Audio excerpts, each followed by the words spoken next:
ये टॉपिक्स हैं जो हमें आज की क्लास में कवर करनी है कि वायरस और बैक्टीरिया क्या होते हैं। आराम से इसको लिख लो या इसका स्क्रीनशॉट ले लो। वायरस बैक्टीरिया क्या होते हैं, वैक्सीन ड्रग में क्या डिफरेंस है, और इसके साथ आपको सारे क्वेश्चंस के आंसर भी मिल जाएंगे सेशन के एंड में। क्या इस पर्टिकुलर वायरस की वैक्सीन अभी आ सकती है, नहीं आ सकती है, तो कब तक ये सब चीजें सॉर्ट आउट हो सकती हैं। बहुत हद तक कुछ कुछ आंसर आपको मिल सकते हैं इसके। और ये सब टर्म एक सब्जेक्ट होता है वायरोलॉजी, उसे पढ़ना पड़ेगा तब जाके सब टर्म आती है। लेकिन अभी न्यूज में इतना कुछ आ गया तो इन सब टर्म से अवेयर होना पड़ा मुझे भी। पिछले 1 वीक से आप देख सकते हो इन्हीं सब टर्म्स के ऊपर लग गया टाइम इनको जानने में कि ये है क्या, कैसे, क्या स्टोरी और क्या टॉपिक्स है इनके रिगार्डिंग। अभी तो कुछ एक टर्म्स मैंने इसमें से उठाई हैं जो सबसे जरूरी हैं समझने के लिए, टॉपिक के लिए। यस, अब क्लास स्टार्ट करते हैं। क्या ये टॉपिक लिख लिए हैं सबने, या इसका स्क्रीनशॉट ले लो जिन्होंने लेट ज्वाइन किया है। इसका स्क्रीनशॉट ले सकते हैं जिन्होंने लेट ज्वाइन किया है।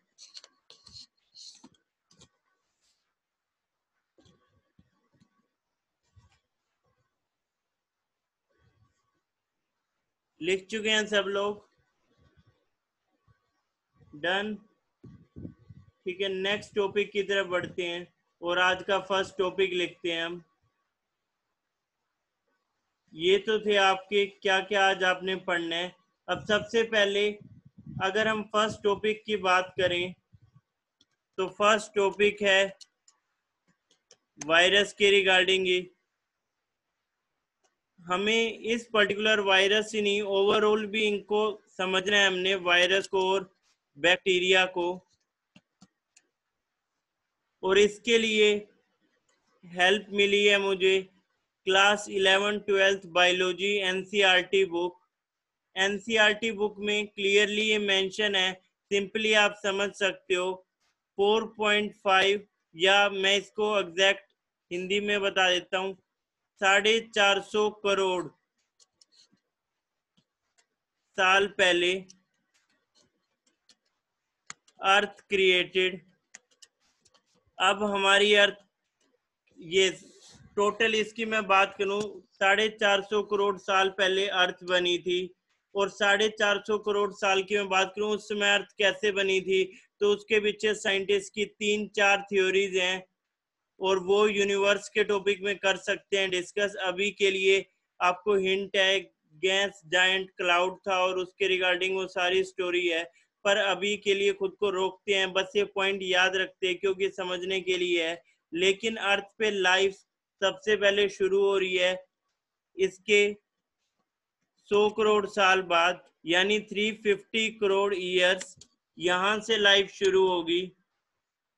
यस, 350 करोड़ ईयर्स यहां से आप देख रहे हैं कि लाइफ स्टार्ट होगी अर्थ पे। और अर्थ पे सबसे पहले हम लाइफ की बात करें तो ये लाइफ स्टार्ट हुई थी, आप कह सकते हो सिंपली माइक्रोब्स, या फिर आप कह सकते हो धीरे धीरे बैक्टीरिया। ठीक है, नेक्स्ट, या फिर जो हमारा टॉपिक है हम उसकी तरफ आ रहे हैं, वायरस। तो यहाँ से हम देख रहे हैं इतना पुराना इनका इतिहास है, यानी 350 करोड़ साल। ठीक है, यस, बिग बैंग थ्योरी तो यूनिवर्स की क्रिएशन के लिए, अर्थ की क्रिएशन के लिए और भी थ्योरीज हैं along with big bang. Microbes, bacteria, virus इतने साल पुराने हैं, 350 करोड़ साल का आप इनका टाइम देख रहे हो। और अगर हम टोटल यूनिवर्स की बात करें तो उसका फिर अलग हो जाता है टाइम, 13.8 बिलियन ईयर्स अगो, पर उसको अभी डिस्कस नहीं कर रहे हैं।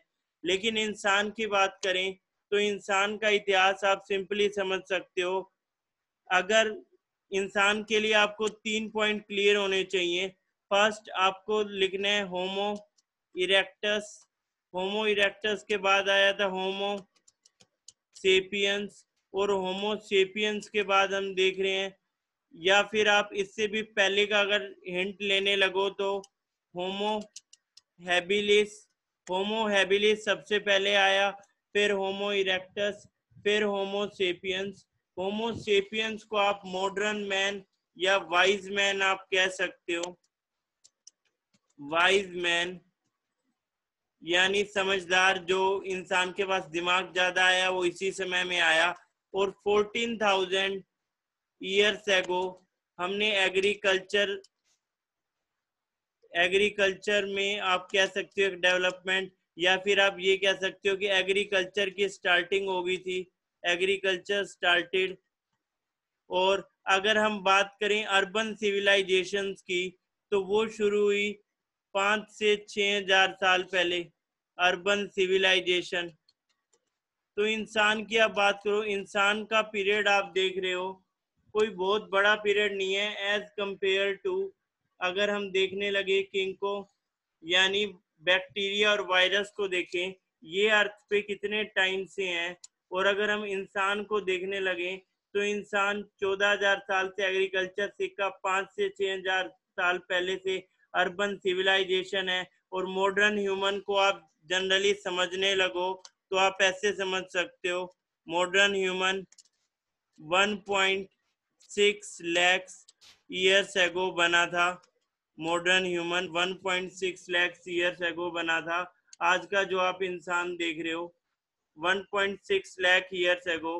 अब इंसान कैसे बना, तो उसकी अलग अलग स्टोरीज हैं। उसकी एक स्टोरी थी कि सबसे पहले हमारे कॉमन एंसेस्टर क्या थे, होमो हैबिलिस, होमो इरेक्टस, होमो सेपियन। से पहले एप्स, बंदर थे वो कॉमन एंसेस्टर, और उनके टाइप लाइक चिंपैंजी को आप देख सकते हो, और इसके अलावा गोरिल्ला, ओरेंगटन, ये सब आप टाइप्स देख रहे हैं।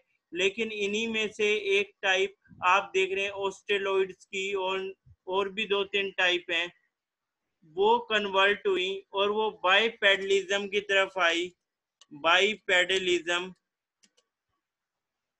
यस, वॉइस इशू कह रहे हैं कुछ student.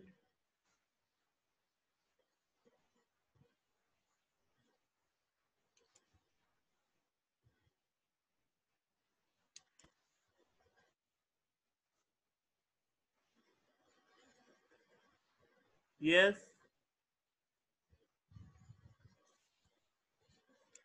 Still facing any issue और व्हाट? क्या अभी भी वॉइस इशू है कुछ?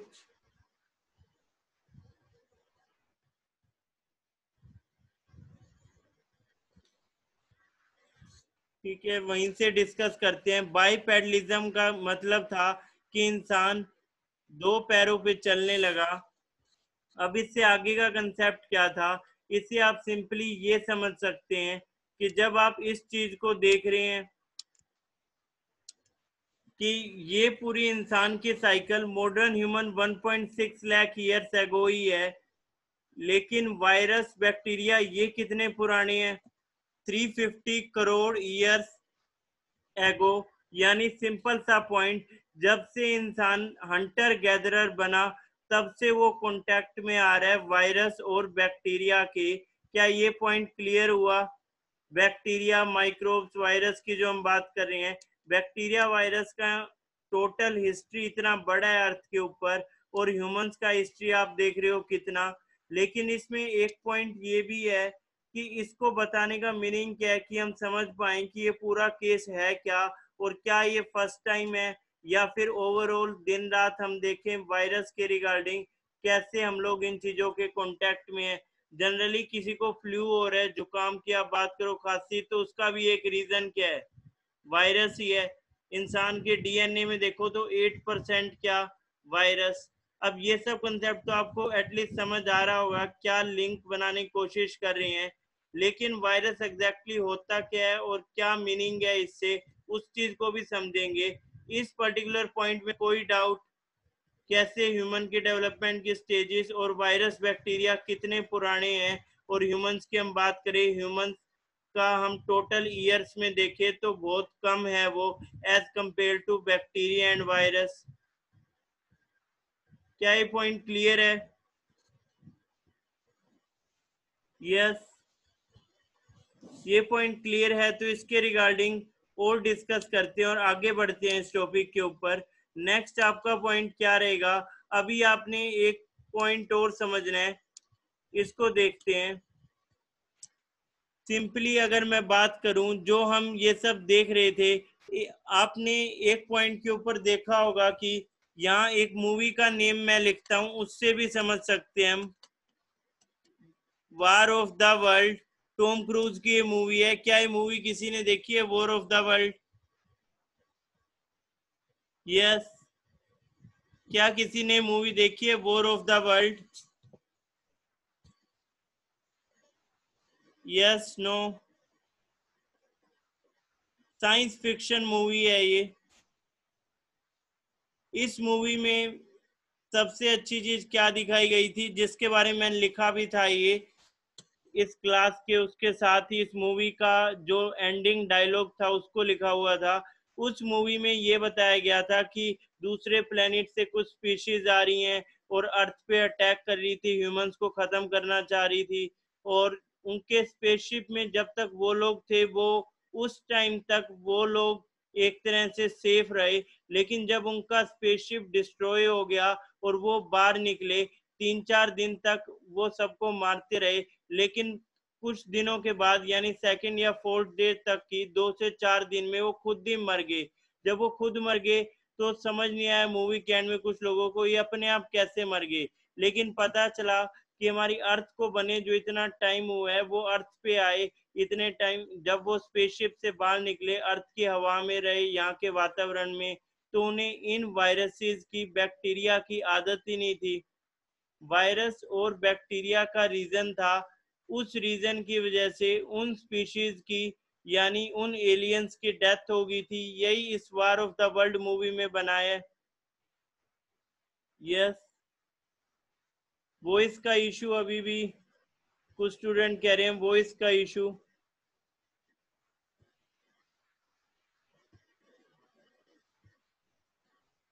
यस, सिंपली आप ये देख रहे हैं war of the world movie में क्या रहा, उन एलियंस की हम बात कर रहे हैं, उन एलियंस की अपने आप से डेथ हो रही है। और डेथ होने का रीजन बताया गया कि वो इन्वायरमेंट के, अर्थ के इन्वायरमेंट के टच में आए।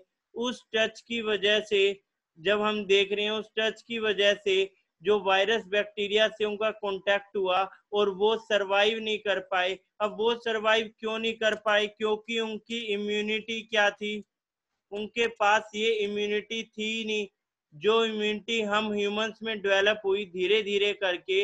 और जो इम्यूनिटी हमारे में डेवलप हुई, उसे हम कह रहे हैं, टाइम के साथ जो इम्यूनिटी आ गई उसे हम कह रहे हैं हर्ड इम्यूनिटी।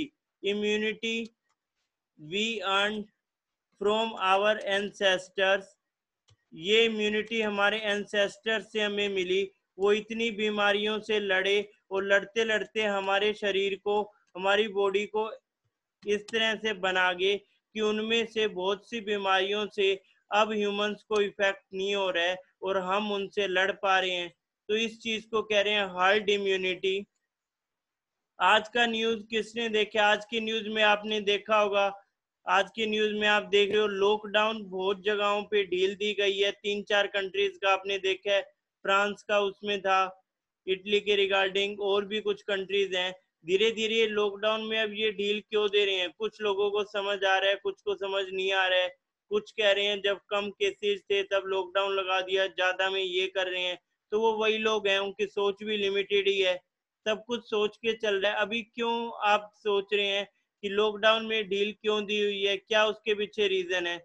वर्ल्ड की सारी कंट्रीज की बात कर रहे हैं, अभी क्लास के एंड में देख भी लेंगे कौन कौन सी कंट्रीज में आज भी ईवन दी है। क्योंकि सारी गवर्नमेंट्स क्या चाह रही हैं, ह्यूमंस क्या अर्न करें, हार्ड इम्यूनिटी इसको डेवलप करें। क्योंकि अभी तक इस वायरस के लिए हमारे पास इम्यूनिटी नहीं है। कोई भी पर्सन, अगर एक पर्सन भी इम्यून हो जाता है या उसकी इम्यूनिटी स्ट्रोंग है, तो वो उस वायरस के पाथवे को कट कर देगा और बाकी लोगों को भी इम्यून करके जाएगा। यस, ये डायरेक्ट इम्यूनिटी से रिलेटेड है, पर कैसे इसको और आगे समझेंगे लेक्चर में। अभी के लिए समझ आया उन एलियंस की डेथ का कारण क्या था, वॉर ऑफ द वर्ल्ड हम क्यों डिस्कस कर रहे थे। उन एलियंस के डेथ का कारण बने थे वायरस एंड बैक्टीरिया। वो वायरस और बैक्टीरिया की वजह से सरवाइव नहीं कर पाए थे वो एलियंस। इसमें war of the world movie में ये था। अब अगर हम ह्यूमंस की बात करें तो इसमें एक पॉइंट आपको याद रखना है। जनरली आप वायरस और बैक्टीरिया को देखो तो वायरस को आप कह सकते हो ये एक तरह से इनएक्टिव होता है, इनएक्टिव। और बैक्टीरिया तो लिविंग और डेड भी हो सकता है। ठीक है, बैक्टीरिया लिविंग भी हो सकता है या डेड भी। वायरस को आप लिविंग या डेड नहीं कह सकते हैं, वायरस को आप इनएक्टिव कह सकते हैं। वायरस को इनएक्टिव क्यों कह रहे हैं? आपने कई तरह के जोक सोशल मीडिया पे सुने होंगे कि कोरोना वायरस बहुत ही स्वाभिमानी वायरस है, जब तक आप उसे लेने बाहर नहीं जाओगे वो घर पे नहीं आएगा। शायद आपने ये सब जोक सुने होंगे कि कोरोना वायरस बहुत ही स्वाभिमानी वायरस है, जब तक आप लोग बाहर नहीं जाओगे वो घर पे नहीं आएगा। ऐसा क्यों कह रहे हैं? सिंपल सा रीजन है, कोई भी वायरस है वो इनएक्टिव है, अपने आप से वो मूव नहीं कर सकता है, वो चल नहीं सकता है। वायरस को दूर ले जाने के लिए उसे एक होस्ट चाहिए, मतलब कोई उसे टच करे, कैरी करे और कैरी करके उसे ले जाए साथ। वो तो चलने के लिए तैयार है, ले जाओ उसे और जाके किसी दूसरे पर्सन को भी कर दो, वो तो यही चाह रहा है। यस, बिल्कुल ठीक कह रहे हैं पूनम कि उसे होस्ट चाहिए मल्टीप्लाई करने के लिए। वायरस एक सरफेस के ऊपर रह सकता है और वो सरफेस पे कितना टाइम रह रहा है क्या अलग, वो अलग सिनेरियोज हैं। पर वायरस की आप बात करो, वो इनएक्टिव है, वो वहीं पे ही है। अगर आप उसे कैरी कर रहे हैं तो वो दूसरी जगह पे जा सकता है, ये तो अपने एंड से मूव नहीं कर सकता है।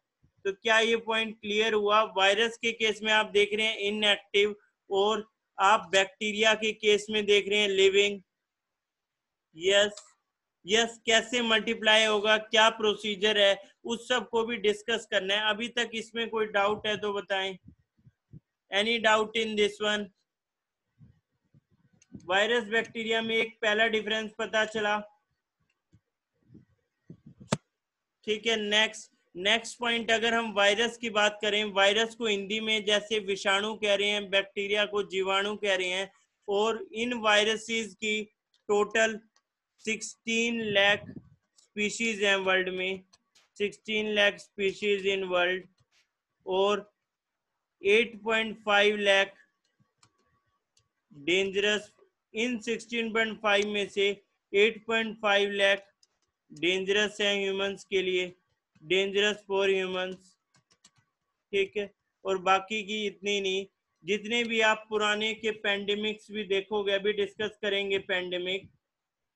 यस, इनकी भी फैमिलीज है, कोरोना फैमिली है, और इसके अलावा हम और भी कुछ फैमिलीज देखेंगे। जो H1N1 की इन्फ्लुएंजा वाली फैमिली थी वो अलग है, कोरोना क्यों कह रहे हैं वो भी देखते हैं। तो टोटल आप 16 लाख स्पीशीज देख रहे हो, 8.5 लाख जिसमें से डेंजरस है ह्यूमंस के लिए। Out of this 8.5 lakh dangerous for humans.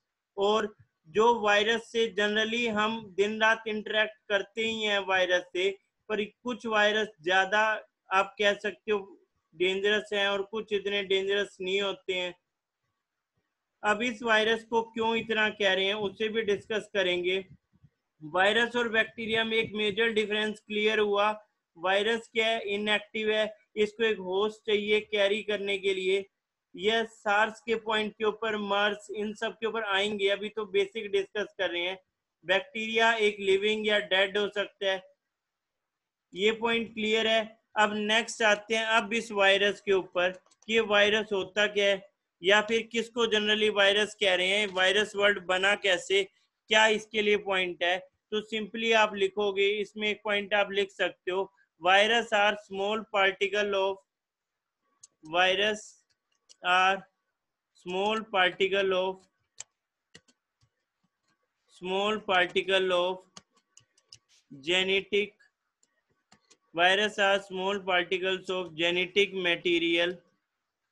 इस डेफिनेशन को आप लिख सकते हो समझने के लिए, virus are small particles of genetic material. अब ये जेनेटिक मटेरियल में क्या आ जाएंगे? इसमें आ जाएंगे न्यूक्लिक एसिड्स, डीएनए आरएनए, कोई भी वायरस में या तो डीएनए होगा या आरएनए होगा।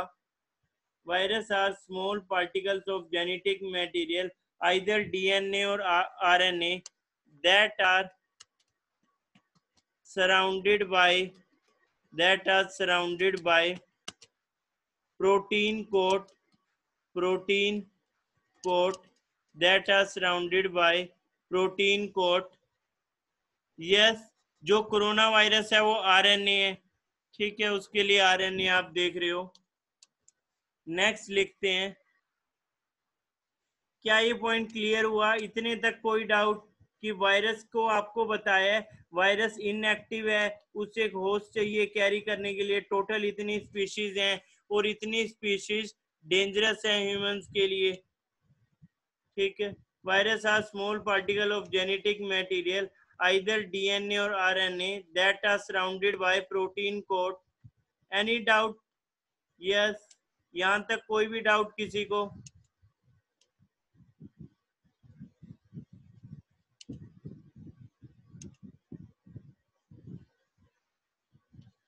Yes.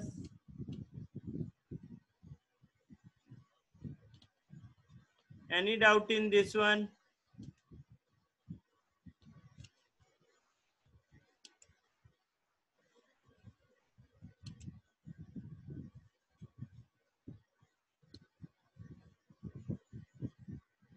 नेक्स्ट थोड़ा आगे और बढ़ते हैं। ये तो आपने वायरस के बारे में देखा है कि वायरस इनएक्टिव है, उसे होस्ट चाहिए कैरी करने के लिए, खुद से वो नहीं जा सकता है।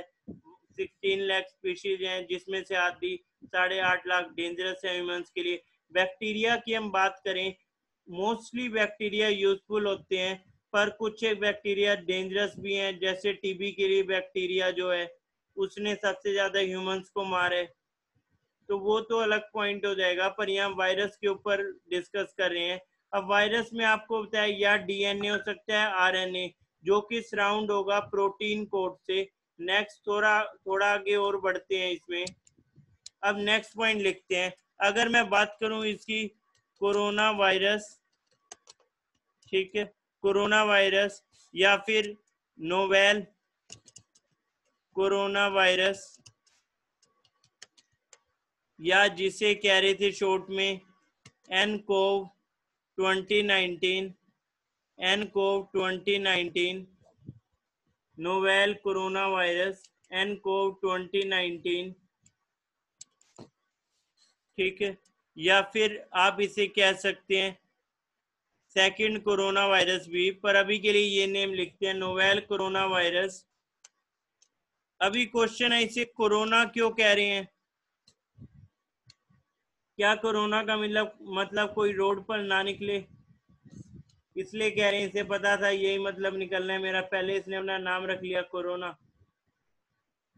नहीं, सिंपली आप देखो इसे कोरोना कह क्यों रहे हैं। आप सिंपल रीजन देख सकते हो। कोई भी वायरस है उसमें आपको बताया तो डीएनए होगा आरएनए, इसमें क्या है जेनेटिक मटेरियल आरएनए। यह स्ट्रक्चर की वजह से इसका जेनेटिक मटेरियल है आरएनए। और सेकंड पॉइंट, जो इसकी लिपिड कोटिंग है, अभी ये सब है कि आपको डायग्राम से भी बता दूंगा। 3 पॉइंट लिख लो, आरएनए, लिपिड कोटिंग, ठीक है।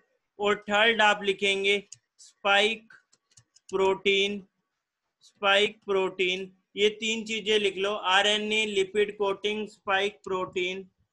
कोरोना वायरस के लिए लिख लो ये 3 चीजें, आरएनए, लिपिड कोटिंग और स्पाइक प्रोटीन, ठीक है। लिख लिया इसे? यस। अब आरएनए, डीएनए और आरएनए में से एक आपने देखना था, तो इसके लिए आप देख रहे हैं इसमें आरएनए। लिपिड कोटिंग मींस चारों ओर इसके वो प्रोटीन स्ट्रक्चर, इसीलिए कहते हैं हाथ धो लो और ये वायरस खत्म। ये लिपिड कोटिंग या तो हैंड सैनिटाइजर या फिर जस्ट आप कह रहे हैं हैंड वॉश के बाद इस कोटिंग ये रिमूव हो जाएगी और ये वायरस उस टाइम के लिए इनइफेक्टिव डिस्ट्रॉय भी हो जाएगा। स्पाइक प्रोटीन इसके ऊपर लगे हुए हैं, उस वजह से इसका नाम कोरोना भी पड़ रहा है। यस, अगेन वॉइस इशू कह रहे हैं कुछ स्टूडेंट, फिर से डिस्कस करते हैं इसे।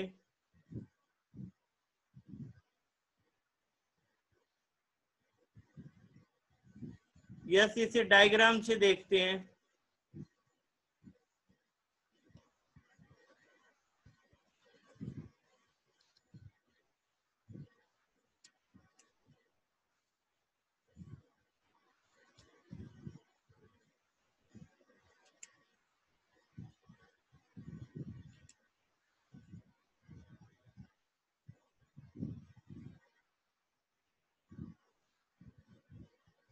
वॉइस के रिगार्डिंग कुछ स्टूडेंट कह रहे हैं, वॉइस के रिगार्डिंग इशू है।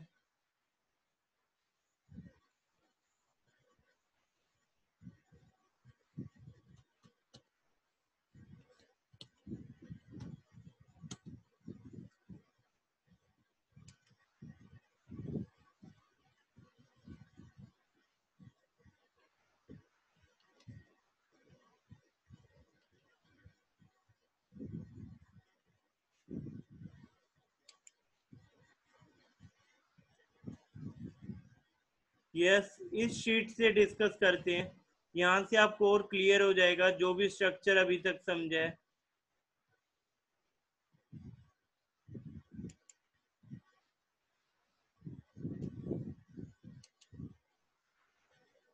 यस, स्क्रीन पे सब कोई विजिबल है?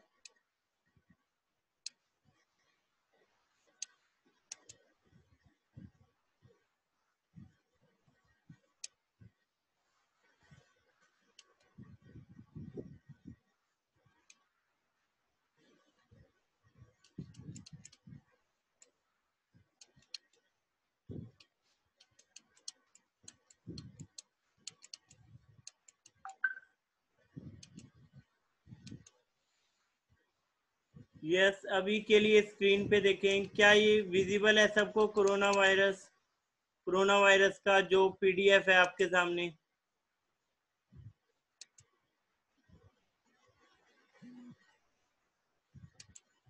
इस स्ट्रक्चर को आप देख रहे हैं, जो ये आप एक जो राउंड शेप में आप देख रहे हैं, इसको लिपिड कोटिंग कह रहे हैं, लिपिड कोटिंग। और जो आप इसमें ये जो कांटे की तरह बाल निकले हुए देख रहे हैं, इन्हें कह रहे हैं spike protein.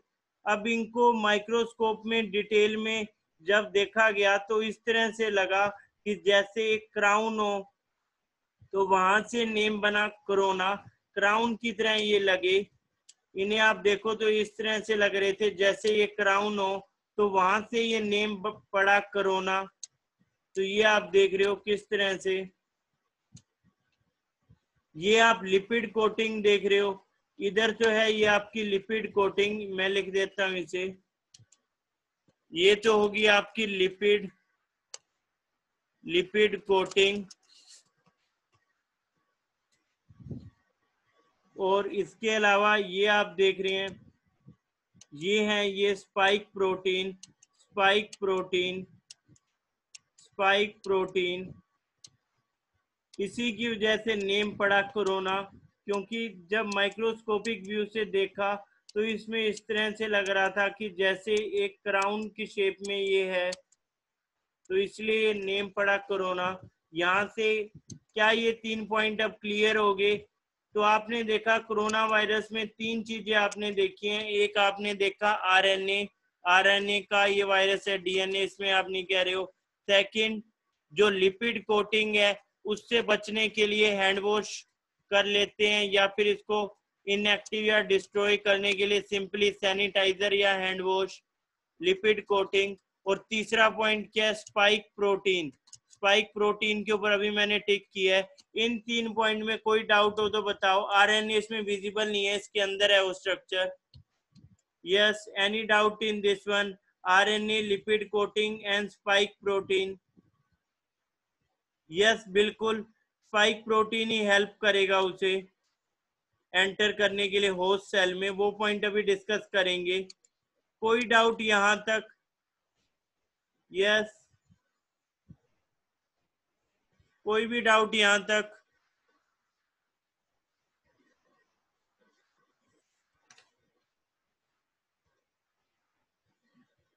Is it clear now? Next अब डिस्कस करते हैं सेकंड पॉइंट इससे जुड़ा हुआ।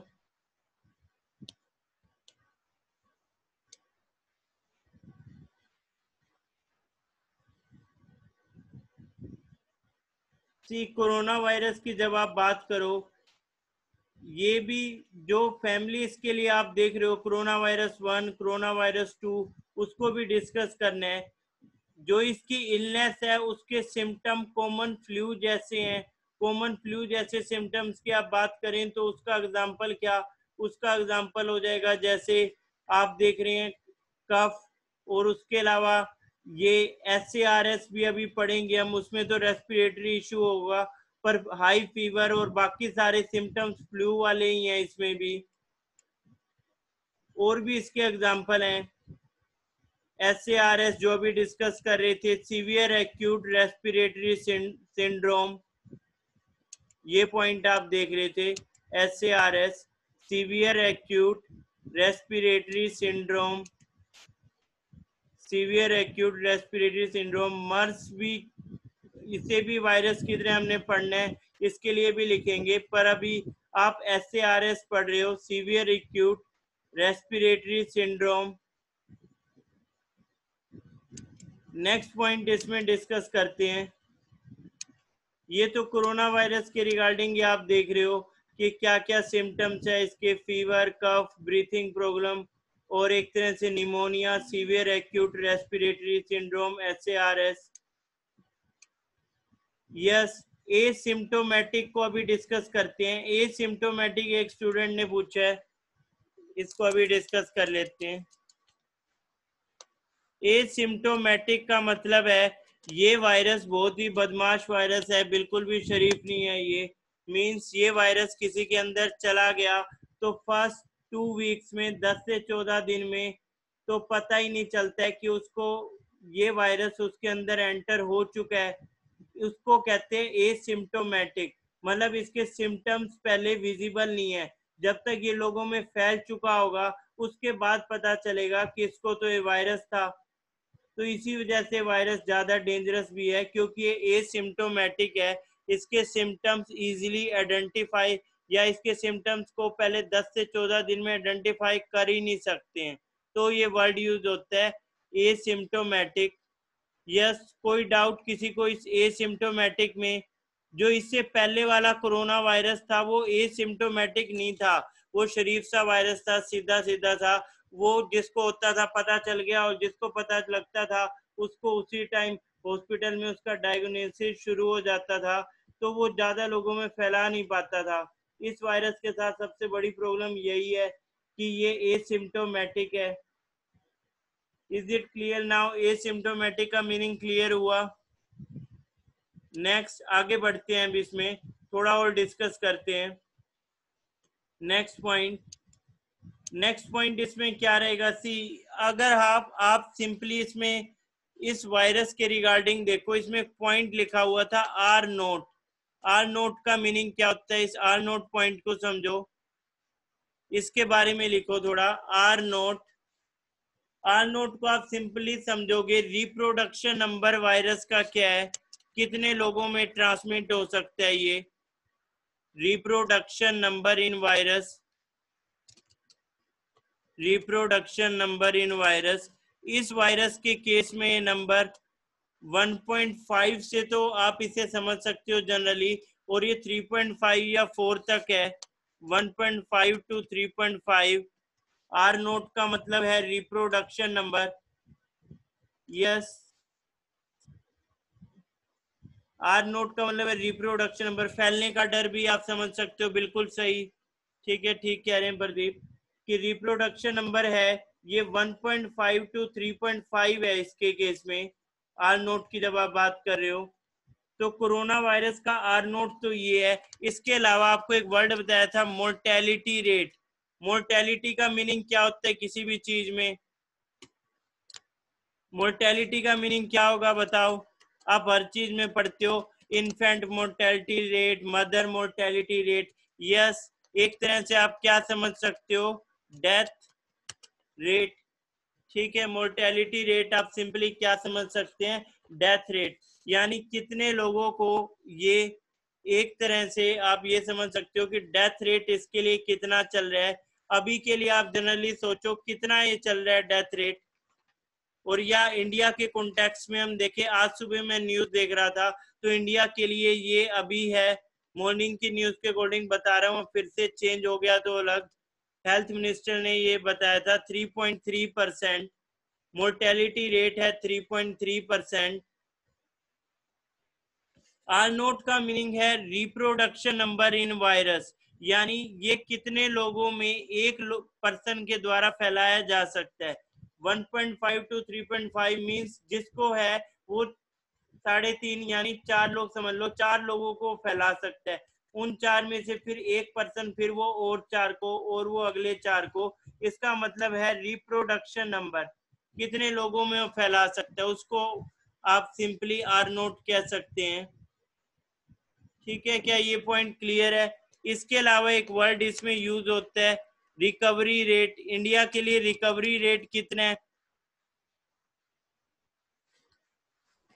ठीक है, रिकवरी रेट, यस। कुछ स्टूडेंट कह रहे रिपीट। मोर्टेलिटी रेट का मतलब है डेथ रेट, यानी 3.3% मोर्टेलिटी रेट का मतलब 100 में से 3 लोगों की डेथ हो रही है जिनको ये जो इस वायरस से इन्फेक्टेड है, ये आपका मोर्टेलिटी रेट में आता है। ठीक है, इसको आप डिस्कस कर रहे हैं। अब नेक्स्ट पॉइंट आ रहा है आपका, यस, रिकवरी रेट का पॉइंट तो बहुत इशू, ये रिकवरी रेट का पॉइंट तो बहुत इजी है। रिकवरी रेट कितना है? 30% है इंडिया के केस में, 30%, 30%। ठीक है, आज सुबह की न्यूज में दिखा रहे थे 30%। और आप इसमें एक पॉइंट और, डबलिंग रेट। डबलिंग रेट का मतलब जो लोग सोच रहे हैं कि अभी 60,000 केस हो गए हैं और कुछ नहीं होगा, ज्यादा नहीं होंगे, तो फिर उन लोगों को बिल्कुल भी समझ नहीं है। जब साफ साफ डबलिंग रेट दिखा रहे हैं इतने दिन में, तो यानी सिंपली मीनिंग है उसके नियर अबाउट डबल होंगे, 1 लाख भी होंगे, ये और भी बढ़ सकते हैं, दवाई नहीं मिली तो कितने लाख में जाएंगे अभी कोई प्रिडिक्ट नहीं कर सकता है। यूएस में 12 लाख से ऊपर आप कब के देख रहे हो?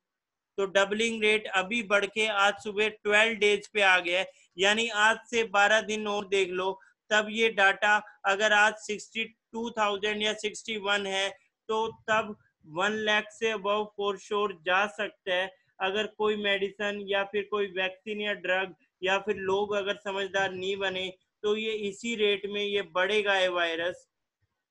क्योंकि कोई भी गवर्नमेंट एक लिमिट से ज्यादा लॉकडाउन या स्ट्रिक्टनेस नहीं कर सकती है, लोगों को जरूरी सामान भी चाहिए और बाकी भी उनकी नीड्स हैं, लेकिन गवर्नमेंट रिक्वेस्ट कर सकती है सोशल डिस्टेंसिंग के लिए, और खुद से लोग अवेयर रहें, यूज करें हैंड सैनिटाइजर, एंट्री से पहले सोप, ये सब पॉइंट। लेकिन जितना केयरलेस लोग बनेंगे उतने ही ज्यादा वो अफेक्टेड होंगे। अभी आप देख ही रहे थे कैसे सब लोग लाइन में लगे हुए थे कुछ खरीदने के लिए। तो डबलिंग रेट तो आप देख रहे हो। तो ये डबलिंग रेट की बात कर रहे हैं 12 डेज। क्या ये पॉइंट क्लियर हुए? 4 पॉइंट। आर नोट का मतलब कितने लोगों को एक व्यक्ति फैला सकता है, ऐसे समझ लो सिंपल भाषा में, एक व्यक्ति कितने लोगों को फैला सकता है। मोर्टेलिटी रेट का मतलब डेथ कितनों की हो रही है टोटल में से। ठीक है, रिकवरी रेट कितने ठीक हो रहे हैं। डबलिंग रेट अभी जो लोग बीमार हैं वो कितने टाइम में और ज्यादा उनसे डबल हो जाएंगे। ठीक है, यानी उतने नंबर ऑफ केसेस और आ सकते हैं, उसको कैलकुलेट कर रहे हैं। अभी आप देख रहे हो 60,000 से ज्यादा, तो आप खुद देखो 30,000, 10-11 कितने दिन पहले 30,000 थे, तो अब 60,000 हो गए। तो इस तरह से ये 4 पॉइंट क्लियर है, are not, mortality rate, recovery rate और डबलिंग रेट। कोई डाउट इसके regarding? Yes, any doubt in this one? अगर ये क्लियर है तो फिर थोड़ा आगे बढ़ते हैं इसमें। नेक्स्ट, इस वायरस की हम बात करें, सी इस वायरस का साइज बहुत बड़ा नहीं है। आम वायरस के मुकाबले भी। साइज बड़े का मतलब ये नहीं है बाकी वायरस तो बहुत बड़े होते हैं, ये छोटा रह गया, पर नहीं, ओवरऑल आप देखो तो बाकी वायरस के कंपैरिजन में साइज बहुत बड़ा आप नहीं कह सकते हो, 20 से 30 नैनोमीटर है इसमें, लेकिन स्टिल ये वायरस बहुत डेंजरस है। और ये डेंजरस क्यों है? क्योंकि इसकी पैथोजेनिसिटी और ट्रांसमिशिबिलिटी बहुत ज्यादा है। अब ये क्या होती है, इसको लिखो, पैथोजेनिसिटी एंड ट्रांसमिसिबिलिटी, इन दो टर्म्स को समझते हैं। पैथोजेनिसिटी, पैथोजेनिसिटी है प्रॉपर्टी ऑफ कोजिंग डिजीज, जहां वॉइस का थोड़ा इशू मुझे नेटवर्क की वजह से आज लग रहा है, तो मैं लिख देता हूं इस चीज को। प्रॉपर्टी ऑफ कोजिंग डिजीज मतलब ये कितने लोगों को बीमार कर सकता है। और ट्रांसमिशिबिलिटी, अगेन ट्रांसमिशिबिलिटी का मतलब है to cross species, cross species, to cross species to infect, to cross species to infect. यानी इसका मतलब क्या, अभी के लिए क्या मान रहे हैं, ये वायरस जो है ये इंसान में कैसे आया है, किसी ना किसी एनिमल होस्ट से आया है ये, ठीक है। ज्यादातर लोग क्या बिलीव कर रहे हैं, अभी तक जो स्टडी में आया, कल को कुछ चेंज हो जाए तो नहीं कह सकते हैं, या तो ये बैट से आया है या फिर ये सी फूड से, सी मार्केट से आया है। अभी तक ये दो थ्योरीज चल रही हैं, ठीक है। ये आप ज्यादातर लोग तो इसी में बिलीव कर रहे हैं, क्योंकि बैट में बहुत सारे आप देख रहे हैं वायरस। कुछ साल पहले आपको केरल में निफा वायरस का केस याद होगा, वो भी फ्रूट बैट से रिलेटेड था, ठीक है। बैट बहुत बड़े होस्ट हैं वायरस के, और वहां पे आप देख रहे हैं इस वायरस के स्टार्टिंग जब आप देख रहे थे वुहान चाइना से, और वहां की दो मार्केट्स, एक तो वेट मार्केट आप कह रहे हो, और एक जो उनकी सी फूड की मार्केट है, वहां से कहीं ना कहीं कह रहे हैं कि इसकी स्टार्टिंग हुई होगी। अभी तक 100% श्योर नहीं, पर यही कहा जा रहा है शायद इन्हीं मार्केट से इसकी स्टार्टिंग हुई होगी।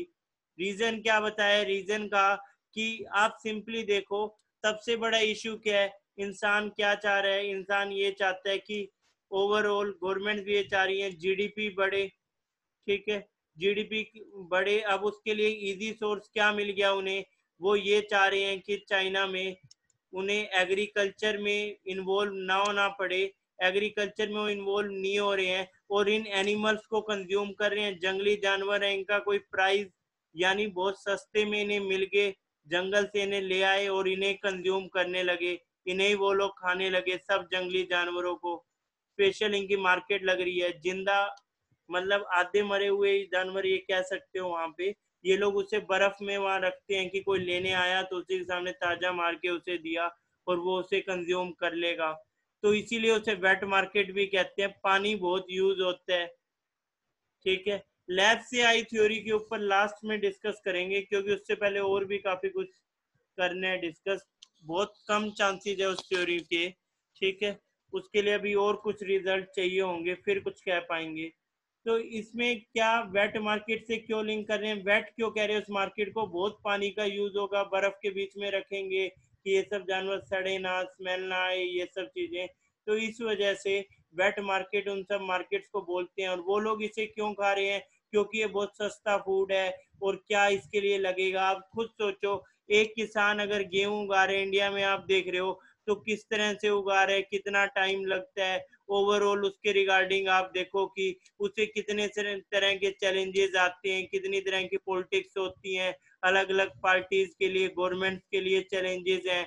और उसके बदले में दूसरी तरफ क्या, दूसरी तरफ ये लोग इस जानवर को इस तरह से यूज करके और अपने एक तरह से फूड हैबिट्स को किसी तरह सरवाइव करने की कोशिश कर रहे हैं, और तो उसका नुकसान भी बहुत ज्यादा है, वो कोई वाइज वे नहीं है। लेकिन ये कहीं ना कहीं यही लालच ही आप देख रहे हो कि वायरस आने का कारण बन गया, उन्हें लगा बहुत सस्ता सोर्स है ये खाने का, और ये सबसे बड़ा इशू बना। वही पॉइंट है, एक तरफ तो इंसान को इतना स्ट्रगल करना पड़ता है, जैसे फार्मर्स का आप स्ट्रगल देख रहे हो, सबको, और प्राइस भी नहीं मिल पाता है, बहुत सारे इश्यूज हैं। और दूसरी तरफ क्या है, ये लोग कुछ ऐसा कर ही नहीं रहे हैं। इनके वहाँ क्या, ये जानवर को पकड़ा, इसी को कंज्यूम कर लिया और इसी को मार्केट में बेच दिया, सस्ता फूड बन गया उनके लिए। लेकिन उसके साथ जो वायरस आ गए, वो कहीं ना कहीं अभी आप देख रहे हो कि कैसे इशू क्रिएट कर रहे हैं। पर उसके साथ हमने कुछ चीजें और डिस्कस करनी है। अब आते हैं एक और टॉपिक के ऊपर, जो आपने ये पॉइंट लिखा था ट्रांसमिसिबिलिटी। इसमें कोई डाउट हो किसी को? ट्रांसमिसिबिलिटी का एक केस मुझे और याद है, आपने भी न्यूज में पढ़ा होगा कि यूएस में न्यूयॉर्क के एक जू में एक टाइगर को कोरोना वायरस हो गया था।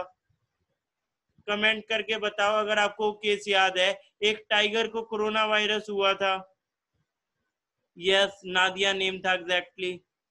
ठीक है, तो यानी ये वायरस इस तरह से फैल सकता है। इस तरह की डिजीज को कहते हैं जूनोटिक डिजीज, यानी जो एक स्पीशीज से दूसरी स्पीशीज में जा सकती हैं। जूनोटिक डिजीज इसे कह रहे हैं, एक स्पीशीज से दूसरी स्पीशीज में जा सकती हैं। ठीक है, जैसे जानवरों से अभी इंसानों में आ गई, इस तरह की और भी पहले कई डिजीज, कई वायरस हैं। जैसे बर्ड फ्लू होता था, वो बर्ड फ्लू इसलिए था जो पोल्ट्री फार्म में काम करते थे उन्हीं को हो जाता था वो, तो उन्हें बर्ड से हो गया तो बर्ड फ्लू बोल दिया, वो भी एक वायरस था। तो ये जूनोटिक डिजीज है, यानी क्रॉस स्पीशीज, एक स्पीशीज से दूसरी में आ सकती हैं, किसी पालतू जानवर से आए या जंगली जानवर से आए।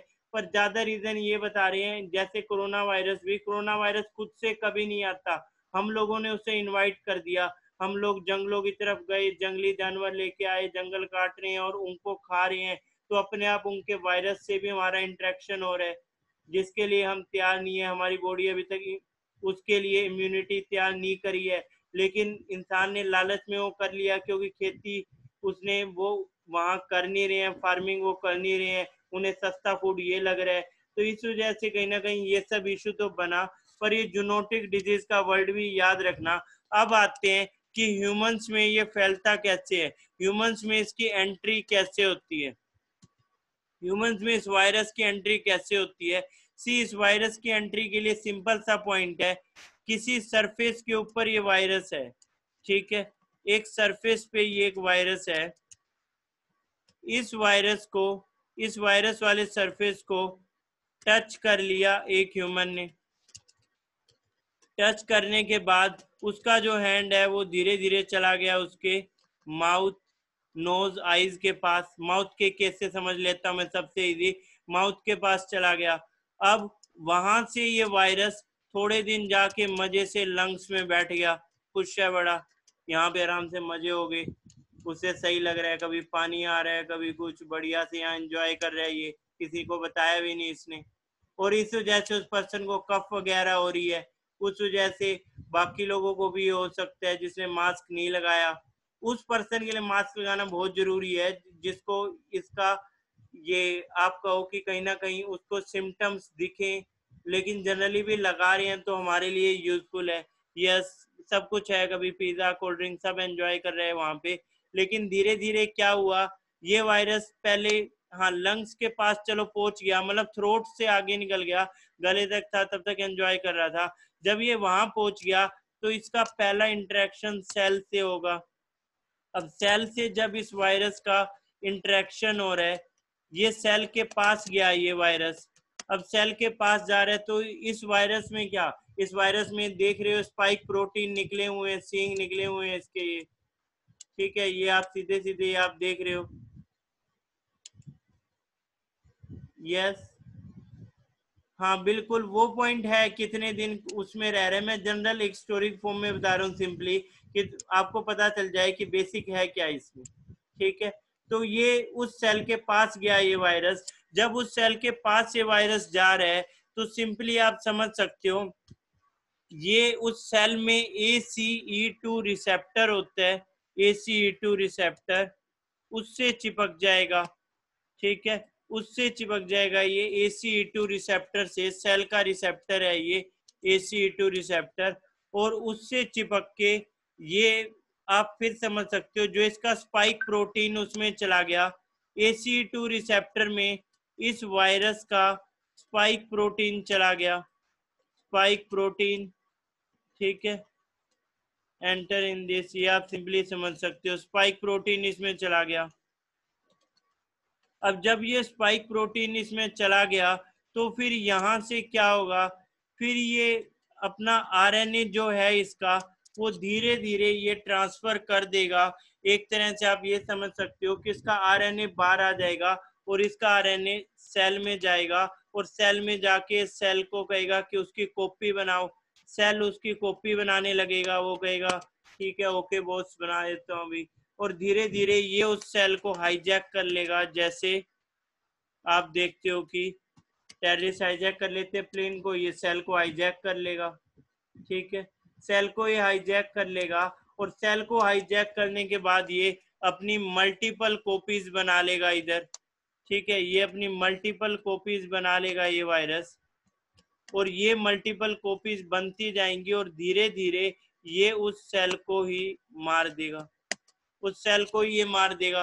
अब ऐसे करके ये काफी सारे सेल को मारेगा, लेकिन हमारी बॉडी में हमें बचाने के लिए क्या है, WBC व्हाइट ब्लड सेल्स हैं, ये सोल्जर्स हैं, इन्हें CRPF कह दो, CAPF कह दो, आर्मी कह दो, बॉडी की white blood cells. White blood cell हमें बचाने के लिए तैयार है, लेकिन अभी तक इन्हें पता ही नहीं चला। तो जब ये डाइड सेल्स, यानी जो सेल्स जिनकी डेथ हो गई है, ये died cells flowing in blood stream, ये ब्लड स्ट्रीम में घूम रहे होंगे, जब उस टाइम की मैं बात कर रहा हूँ, फिर पता चलेगा WBC को ये क्या हो गया। तो WBC फिर उस टाइम कहेगा अटैक, अटैक आक्रमण की घोषणा कर देगा। आजकल ये भी देख रहा है WBC भी किस तरह से रामायण महाभारत चल रही है, तो आक्रमण बोल देगा ये। तो फिर WBC साइटोकाइन जो WBC के अंदर है इनको एक्टिवेट करेगा और ये साइटोकाइंस लड़ने के लिए जाएंगे। जो ये फॉरेन बॉडी इंडिया में आ गई है इससे लड़ने के लिए जाएंगे। Yes, a kind of surgical strike type है, कर देंगे। लेकिन यहाँ एक दिक्कत भी हो सकती है, या तो इस वायरस से वो पार पाने की कोशिश करेंगे, पर उसमें कई बार ये अपने खुद के सेल्स को भी मार देते हैं, जिससे जैसे पर्सन की डेथ भी हो सकती है, बहुत ज्यादा साइटोकाइंस अगर हो जाए तो यानी ये सब प्रोसेस रहेगा।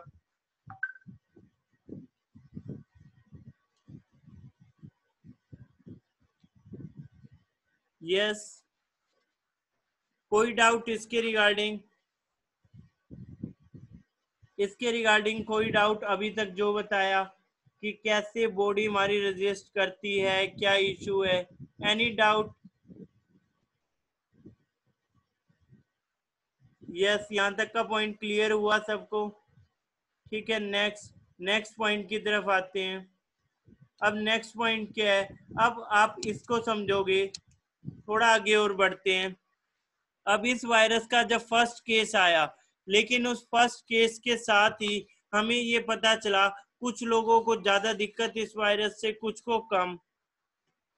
ठीक है, इस वायरस की हम बात करें, कुछ को ज्यादा दिक्कत कुछ को कम। इसके लिए ये वर्ड आप लिख लो, कोमोर्बिडिटी। कोमोर्बिडिटी, इस वर्ड को लिख लो आप।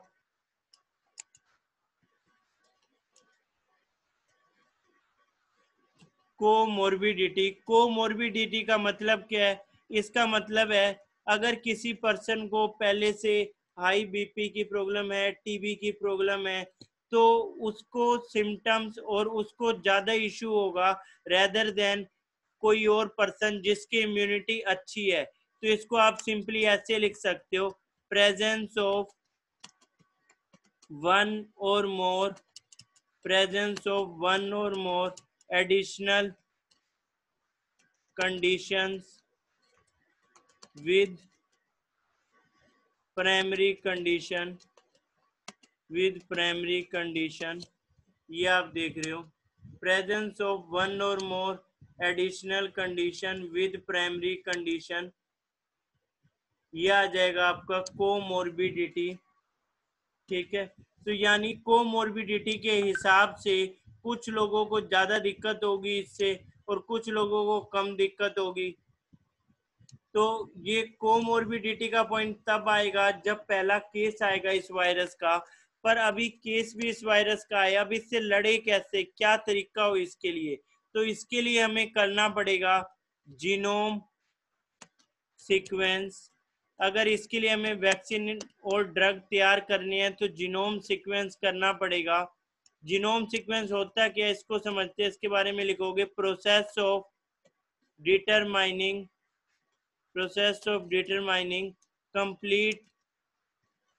Complete DNA sequence process of determining complete DNA sequence process of determining complete DNA sequence of an organism genome at a single time। इसके लिए अलग अलग इंस्टीट्यूट ऑफ वायरोलॉजी काम कर रहे हैं। यूएस के इंस्टीट्यूट ऑफ वायरोलॉजी की बात करेंगे, ठीक है। जीनोम सीक्वेंस का ये कंसेप्ट लिखा, process of determining complete DNA sequence. अब ये क्यों करना पड़ रहा है डीएनए सीक्वेंस की अगर हम बात करें, जो स्पाइक प्रोटीन है आपको बताया था, ये स्पाइक प्रोटीन कहाँ गया था, ये सेल की जब हम बात कर रहे थे, सेल में जब एंटर कर रहा है तो स्पाइक प्रोटीन से ही तो एंटर किया था। और वहां पे कहां से एंटर किया था, जहां ACE2 रिसेप्टर था, ACE2 रिसेप्टर वहां से एंटर किया था। यस, साइटोकाइंस ये एक स्पेशल तरह के सेल आप देख सकते हो WBC के, जो लड़ेंगे कोई भी फॉरेन एलिमेंट अगर ह्यूमन बॉडी में आ रहा है उससे लड़ने के लिए साइटोकाइंस जनरेट होते हैं, ठीक है। एंटीबॉडीज की तरह आप इसे समझ सकते हो, जो बॉडी के खुद के एंटीबॉडीज हैं, बाहर से इंट्रोड्यूस नहीं करने पड़ रहे, दवाई की फॉर्म में नहीं, उस सेंस में समझ सकते हो साइटोकाइंस को। नेक्स्ट, स्पाइक प्रोटीन में जो सेल ACE2 रिसेप्टर गया था, अब हो सकता है थोड़ा सा स्पेस कहीं बचा हो जो हमें उसके RNA के स्ट्रक्चर से या DNA के उससे समझ आए कहाँ पे क्या स्पेस बचा है। उस स्पेस के लिए हमें दवाई डालनी है, वहां के लिए हमें दवाई तैयार करनी है। तो हमें क्या करना पड़ेगा, हमें पूरी तरह से इसका एक मॉडल तैयार करना पड़ेगा, 3D मॉडल इसका बनाना पड़ेगा। और ये 3D मॉडल जो इसके DNA RNA का बनेगा दवाई बनाने के लिए, इसी को कहेंगे genome sequencing. Genome sequencing, yes बिल्कुल, जिस रिसेप्टर के साथ ये अटैच हो रहा है उसके बीच में और ये स्पाइक प्रोटीन के बीच में जो स्पेस है उसको फिल करने के लिए किसी दवाई से। अब दवाई दो तरह से हो सकती है, मुझे ये बताओ ड्रग और वैक्सीन में क्या फर्क है, ड्रग एंड वैक्सीन क्या डिफरेंस है इसमें। ये लास्ट आज का करते हैं क्योंकि सेशन बड़ा हो गया है, टाइम तो इसका हो चुका है, लेकिन अभी तक हम इसके कंक्लूजन पॉइंट पे नहीं पहुंचे हैं। और इसके अलावा क्या क्या स्टेप लिए, किस गवर्नमेंट ने, क्या स्टेटस है, आगे क्या दिक्कत हो सकती है, सारा डिस्कस करेंगे। पर आज ड्रग और वैक्सीन तक की देखेंगे। ड्रग एंड वैक्सीन में क्या डिफरेंस है, यस क्या डिफरेंस होता है ड्रग और वैक्सीन की बात करें तो। यस बिल्कुल, वैक्सीन तो एक तरह से आप देख रहे हो हेल्दी लोगों के लिए आती हैं, हेल्दी पर्सन को आप दे रहे हो कि इन फ्यूचर उन्हें दिक्कत ना हो। ड्रग जो बीमार है उनको दे रहे हैं, अनहेल्दी को, कि जल्दी से ये ठीक हो जाए, ये रिकवर कर जाए, ठीक है। ड्रग तो हम बीमार होने पे दे रहे हैं, वैक्सीन पहले से तैयार होगी। अब आप खुद बताओ, जितनी भी न्यूज आती रहती हैं, क्या इतनी जल्दी वैक्सीन बन सकती है, ट्राई कर रहे हैं, बना दें तो बहुत बड़ी बात, इतनी जल्दी वैक्सीन कैसे हो जाएगी। अभी जीनोम सीक्वेंसिंग कर चुके हैं, चाइना ने भी कर ली थी, इंडिया ने भी करी है। अब चाइना ने भी जीनोम सीक्वेंसिंग की थी, चाइना ने 31 दिसंबर को माना था कि कोई निमोनिया टाइप का कुछ यहाँ पे नया इंट्रोड्यूस हुआ है और ये इशू है, तब वर्ल्ड ने इसको समझा, यानी बहुत लेट उन्होंने डिक्लेयर किया था। और WHO ने तो फैब में जाके ये वार्निंग देनी ढंग से शुरू की। पर अगर हम अभी की हम जितनी भी वैक्सीन देखें, या वैक्सीन में नहीं क्या ड्रग कह सकते हैं, HCQ है, रेमडेसिविर है, और भी कई हैं, लेकिन वो इसके लिए नहीं है। अभी तक ट्रायल चल रहा है, इस पे लग जाए, कुछ ठीक हो जाए, इससे कोई इफेक्ट हो जाए, पर कोई श्योरिटी या कोई 100% कोई रिजल्ट ऐसा कुछ भी नहीं है अभी। लेकिन सारे ट्राई कर रहे हैं कि एटलीस्ट इससे निकल पाए। पर वैक्सीन की बात करें, जनरली वायरस की वैक्सीन बनाना इतना इजी नहीं होता, और कितनी बार तो बनी भी नहीं आज तक ह्यूमन से। जैसे HIV वायरस 40 साल पुराना हो गया, आज तक हम इसकी वैक्सीन नहीं बना सके। हाँ, ड्रग जरूर बना लिए, लोगों को बचा ले, कम लोग मरे, पर कोई वैक्सीन नहीं बनी। H1N1 की कोई वैक्सीन नहीं बनी थी 1918 में, H1N1 की भी नहीं बनी थी। उससे अब तक का सबसे बड़ा पेंडेमिक था। इससे पहले कितने करोड़ों लोग मरे थे, 1 करोड़ से ज्यादा तो इंडिया में मरे थे। 1918 में अंग्रेजों की सरकार थी, ठीक है। स्पेनिश फ्लू से कह रहे थे, उससे भी डिस्कस करेंगे कल की क्लास में, कौन कौन से पेंडेमिक कैसे है। यहाँ तक कोई डाउट है तो बताओ। Yes, any doubt? कोई डाउट यहाँ तक? ठीक है, आज थोड़ा सा यस बहुत ज्यादा इसमें किया तो फिर आप उसको समझ नहीं पाओगे, कल इससे आगे का तो डिस्कस करेंगे। अभी के लिए एक पॉइंट समझ लो कि इस पर्टिकुलर वायरस की हम बात करें, ये डेंजरस वायरस है या अभी तक का सबसे बड़ा पेंडेमिक भी आप इसे कह सकते हो। ऑल्थो पेंडेमिक, एंडेमिक, एपिडेमिक और आउटब्रेक को डिस्कस करना है, जो कल की क्लास में करेंगे। पर इसमें आप ये समझ सकते हो कि जितने लोग लाइटली में, इनिशियली किसी को भी पता नहीं था, सिर्फ इंडिया नहीं, यूएस नहीं, आप कोई भी एग्जांपल देखो, चाइना ने भी 31 दिसंबर तक जाके एक उन्होंने प्रॉपर एक तरह से मतलब बताया कि ऐसा कुछ है, और उससे पहले भी लोगों लग रहा था कुछ नहीं होगा। आप और मैं, हम सब लोग भी जो कि शेयर करते थे इस पे, कोरोना क्या बिगाड़ेगा, ये देखो कोई जहाँ पे इस तरह की हरकत इंडिया में करते हैं तो वहाँ कोरोना क्या होगा, बहुत सारे हम एग्जाम्पल लेते थे। पर धीरे धीरे क्या कुछ हो गया आप देख रहे हो, कितने लोग अभी और बीमार होंगे कोई एक्सपेक्ट नहीं कर सकता है। सिर्फ प्रिवेंशन ही एक तरह से इसका एक इलाज है। और इसके अलावा अभी ये नंबर बढ़ना ही है। कोई सोच रहा है ये भाई और नंबर ना बढ़े, और 2000 बढ़ गए, 3000 बढ़ गए, तो उसका कुछ नहीं हो सकता है, बढ़ेंगे। 1 लाख भी होगा, कितनी भी आगे जा सकता है। तो उसके ऊपर डिपेंड करेगा लोग कितने समझदार हैं, क्या वो करते हैं और किस ढंग से, वो बहुत सारे फैक्टर इसके ऊपर डिपेंड करेंगे। और क्या ऑप्शंस गवर्नमेंट के पास है, दुनिया भर की गवर्नमेंट क्या कर रही हैं और लोग क्या कर रहे हैं, और क्या इसे कैसे टैकल कर सकते हैं, और इससे पहले क्या क्या टाइप के वायरस और कौन से पेंडेमिक्स, कौन सी हेल्थ इमरजेंसी आई, वो सब कल डिस्कस करेंगे। अभी के लिए इतना इतना ही डिस्कस करते हैं। कोई और डाउट आज के सेशन के रिगार्डिंग? कोई सजेशन? यस, कोई सजेशन कोई से और इसके रिगार्डिंग हो तो आप मुझे मैसेज पे डिस्कस कर सकते हैं। ठीक है, क्लियर है आई होप। अब वो टर्म्स क्लियर होगी होंगी जो सेशन के स्टार्टिंग में लिखी थी। क्या वो टर्म्स अब क्लियर हैं जो सेशन के स्टार्टिंग में लिखी थी? नहीं तो कल मुझसे सेशन की स्टार्टिंग एक बार फिर से पूछ लेना अगर कोई डाउट उसके रिगार्डिंग हो तो। ठीक है, आई होप अब थोड़ा बहुत आपको पिक्चर क्लियर हुई होगी कोरोना वायरस के ऊपर। बहुत ज़्यादा डिटेल अभी तो नहीं करी है, अभी और भी कई टाइप के वायरस पढ़ने हैं, और पेंडेमिक्स जो हैं, और क्या क्या स्टेप लिए गवर्नमेंट ने। 3 क्लास इस पे लग जाएगी मुझे दिख रहा है, एक क्लास कल की और उसके बाद एक क्लास और या मे भी कल की क्लास अगर बड़ी हो जाए तो। ठीक है, इतना ही डिस्कस करते हैं। Thank you class. Stay safe, stay home, घर पे रहो, पबजी लूडो खेलो और पढ़ो भी, सबसे बड़ी बात। ठीक है, इतना ही डिस्कस करते हैं। Thank you class.